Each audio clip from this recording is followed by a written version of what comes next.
আজকে আপনাদেরকে চাঁদপুরের ইলিশের দাম সম্পর্কে ধারণা দিব। চাঁদপুরে সাধারণত যেগুলো ইলিশ 1 কেজি থেকে বেশি, তার প্রতি কেজি 2500 থেকে 3000 হয়ে থাকে।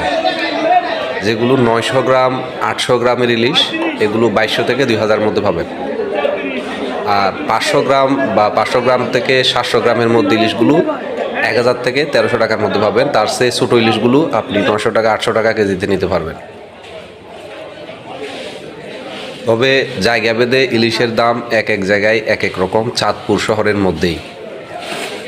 এছাড়াও আপনি এখানে আসলে ইলিশের ডিম নিতে পারেন, পার কেজিতে 1400 থেকে 1500 টাকার মধ্যে পেয়ে যাবেন। ডিমগুলো মোটামুটি একদম তাজা। এছাড়াও চাঁদপুরে আপনি আসলে পাবেন নোনা ইলিশ, প্রতি কেজিতে 1700 থেকে 2000-এর মধ্যে পেয়ে যাবেন। আপনার ইচ্ছে মতো দেখে নিতে পারেন। যারা নোনা ইলিশ খেতে পছন্দ করেন এখান থেকে দেখে শুনে নোনা ইলিশ নিতে পারেন। এছাড়াও এখানে নদীর বড় বড় বাগাইর মাছ, চিংড়ি মাছ পাওয়া যায়। ভালো লাগলে আমার ভিডিওটি লাইক, কমেন্ট, শেয়ার করে চ্যানেলটি সাবস্ক্রাইব করবেন।